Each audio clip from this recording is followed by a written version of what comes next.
मैं जब तक सूर्य न निकले तभी तक रक्षा चाहती हूँ। उनका दर्शन करते ही मुझ में उड़ने की शक्ति आ जाएगी। मेरा जीवन विचित्र घटनाओं से परिपूर्ण है। मैं उसकी कहानी तुम्हें सुनाऊंगी तो तुम्हारा हाथ तनिक भी न दुखेगा। यानी जो बूंद है वो अपने बारे में बताती है लेखक को। वो कहती है कि वो लगभग 30 दिन तक सांसती भोगती रही, यानी सांस भोगती रही, यानी कि वो कठिनाइयां भोगती रही, कष्ट भोगती रही उस पेड़ के अंदर। और किसी तरीके से वो पेड़ के जो छोटे छोटे छिद्र हैं उनसे होकर जान बचाकर भागी। और जैसे ही वो पत्ते पर उड़कर पहुंची तो उसने देखा कि सूर्य जो है वो अब डूब चुका है, रात होने वाली है। तो इसकी वजह से वो उड़ नहीं सकती। यानी सूर्य जो है, जैसे सूर्य की रोशनी बूंद पे गिरती है, यानी बच्चों देखा होगा आपने कि पानी वाष्प बनता है, किसकी वजह से? सूर्य के प्रकाश की वजह से। तो यही उनकी उड़ने की शक्ति है। तो बूंद बता रही है कि सूर्य अब डूब चुका था, रात होने वाली थी, तो इसलिए हमें उड़ने की शक्ति नहीं मिली। अब सूर्य जा चुका था और वायुमंडल में उस जैसे बहुत सारे कण थे जहां उसके लिए कोई स्थान नहीं रहा। अब वो अपने भाग्य के भरोसे ही उस पत्ते पे बैठी रही। जब उसने लेखक को देखा तो रक्षा पाने के लिए उसके हाथ पर वो कूद पड़ी। और वो चाहती थी कि जब तक सूरज ना निकले लेखक उसकी रक्षा करे। तो लेखक भी उसकी कहानी पर भावुक हो गया और उससे रक्षा का वचन देता है कि जब तक तुम मेरे पास हो तुम्हें कोई छू भी नहीं सकेगा। इसके लिए जो बूंद है उसको धन्यवाद देती है और कहती है सूर्य निकलने तक तुम मेरी रक्षा कर लो, तब तक मैं तुम्हें अपनी कहानी भी सुनाऊंगी जिसकी वजह से तुम्हारा हाथ भी नहीं दुखेगा। तो लेखक कहता है अच्छा सुनाओ।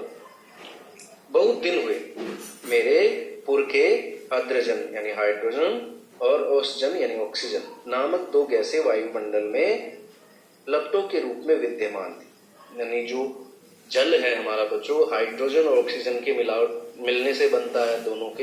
दोनों इसके घटक है। अगर हम पानी को तोड़ते हैं, साइंस जो विज्ञान है, विज्ञान के अंदर ये चीजें पढ़ते हैं कि जब पानी का विभाजन किया जाता है तो हमें दो गैसें मिलती है, एक हाइड्रोजन एक ऑक्सीजन।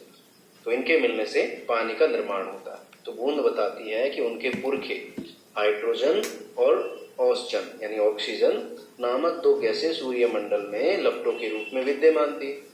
सूर्यमंडल अपने निश्चित मार्ग पर चक्कर काट रहा था। वे दिन थे जब हमारे ब्रह्मांड में उथल पुथल हो रही थी, अनेक ग्रह और उपग्रह बन रहे थे। ठहरो, क्या तुम्हारे पुरखे अब सूर्यमंडल में नहीं है? यानी जब बूंद अपनी कहानी बता रही होती है तो वो बताती है कि उनके जो पुरखे हैं यानी जो पूर्वज हैं वो है हाइड्रोजन और ऑक्सीजन यानी ऑक्सीजन। वो दोनों गैसें सूर्यमंडल में थी।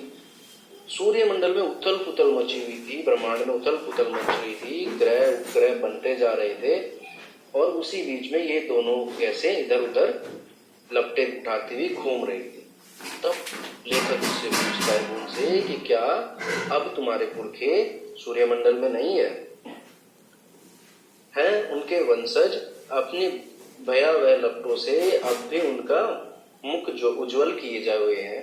यानी जो उनकी पूर्वज हैं, जो हाइड्रोजन और ऑक्सीजन है, जो पूर्वज हैं जल के, उनके जो वंश हैं आगे बढ़ते जा रहे हैं वो अभी भी ब्रह्मांड में है। हाँ, तो मेरे पुरखे बड़ी प्रसन्नता से सूर्य के धरातल पर नाचते रहते थे। एक दिन की बात है कि दूर एक प्रचंड प्रकाश पिंड दिखाई पड़ा। उनकी आंखें चौंधियाने लगी। यह पिंड बड़ी तेजी से सूर्य की ओर बढ़ रहा था। जो जो पास आता जाता उसका आकार बढ़ता जाता। ये सूर्य से लाखों गुना बड़ा था। उसकी महान आकर्षण शक्ति से हमारा सूर्य कांप उठा। ऐसा ज्ञात हुआ कि उस ग्रहराज से टकराकर हमारा सूर्य चूर्ण हो जाएगा। वैसा न हुआ। सूर्य से अब सहस्रों मील दूर से ही घूम चला। यानी जो बूंद है वो बताती है कि उनके वंशज अभी भी सूर्य पे नाच रहे हैं और उसी समय उन्हें मालूम चलता है कि एक ग्रह बड़ी तेजी से उनकी ओर बढ़ रहा है और उन्हें ऐसा एहसास हुआ कि वो उनसे टकरा जाएगा और ये सूर्य नष्ट हो जाएगा। लेकिन वो बहुत दूरी से ही निकल गया। यानी जो सूर्य के आसपास जो चक्कर काट रहा था वो ग्रह, वो उससे बहुत दूरी से ही सहस्र यानी सैकड़ों मील दूर से ही निकल गया, परंतु उसकी भीषण आकर्षण शक्ति के कारण सूर्य का एक भाग टूटकर उससे पीछे चल पड़ा। उसकी आकर्षण शक्ति इतनी थी कि उसका कुछ भाग टूटकर उस ग्रह के पीछे पीछे चल पड़ा। सूर्य से टूटा हुआ भाग इतना भारी खिंचाव संभाल न सका और कई टुकड़ों में टूट गया। उन्हीं में से एक टुकड़ा हमारी पृथ्वी है। यानी जो बूंद है वो बताती है कि जो हमारी पृथ्वी है वो एक टुकड़ा है सूर्य का, क्योंकि एक ग्रह था जो उसके आसपास से गुजरा बहुत ज्यादा गुरुत्वाकर्षण शक्ति के कारण, और उसके अंदर एक टुकड़ा टूट के जो सूर्य का एक टुकड़ा निकला था, उसी टुकड़े में से एक टुकड़ा हमारा पृथ्वी है। और ये प्रारंभ एक आग का गोला था, क्योंकि ये सूर्य से टूटा हुआ था तो आग का गोला ही होगी, तो उस समय आग का गोला थी ऐसा। परंतु उन लपटों में तुम पानी कैसे बने? यानी जब बूंद अपने बारे में विस्तार से बता रही होती है कि कैसे उसका निर्माण हो रहा है, तो वो पृथ्वी के बारे में बताती है कि पहले तो पृथ्वी कैसे बनी। तो उसी समय में लेखक उससे पूछता है कि इतनी खतरनाक लपटों में जो आग का गोला थी पृथ्वी, उसमें तुम्हारा निर्माण कैसे हुआ, तुम पानी कैसे बने? मुझे ठीक पता नहीं। हाँ यही है, ये सही है कि हमारा ग्रह ठंडा होता चला गया, और मुझे याद है कि अरबों वर्ष पहले हाइड्रोजन और ओजोन के रसायन क्रिया के कारण उत्पन्न हुई। यानी अब वो बूंद बताती है कि उसे ढंग से याद तो नहीं है कि किस प्रकार उसका निर्माण हुआ, लेकिन हाइड्रोजन यानी हाइड्रोजन, ओजोन यानी ऑक्सीजन के रासायनिक क्रिया के कारण बूंद बनी है, जल बना। उन्होंने आपस में मिलकर अपना प्रत्यक्ष अस्तित्व गवा दिया और मुझे उत्पन्न किया। मैं उन दिनों भाप के रूप में पृथ्वी के चारों ओर घूमती फिरती। उसके बाद न जाने क्या हुआ। जब मुझे होश आया तो मैं अपने ठोस बर्फ के रूप में अपने आप को ठोस बर्फ के रूप में पाया। मेरा शरीर पहले भाप रूप में था, वह अब अत्यंत छोटा हो गया था। वह पहले से कोई 17वां भाग रह गया था। मैंने देखा मेरे चारों ओर असंख्य साथी बर्फ बने पड़े। जहां तक दृष्टि जाती थी बर्फ के अतिरिक्त कुछ दिखाई न पड़ता था। जिस समय हमारे ऊपर सूर्य की किरणें पड़ती तो सौंदर्य बिखर पड़ता था। हमारे कितने साथी ऐसे भी थे जो बड़ी उत्सुकता से आंधी में ऊंचा उठने, उछलने कूदने के लिए कमर कसे तैयार बैठे रहते।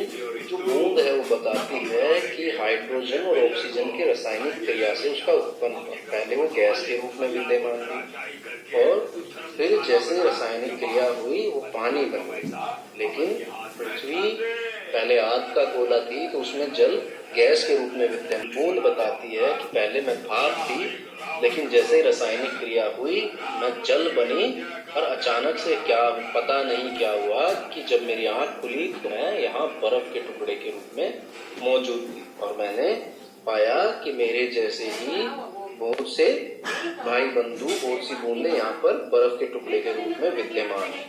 जहां तक दृष्टि जाती है बर्फ के अतिरिक्त वहां कुछ भी दिखाई नहीं पड़ता था। जब सूर्य की किरणें उनके ऊपर पड़ती तो बहुत ज्यादा सुंदर और सुहावना सा लगता था।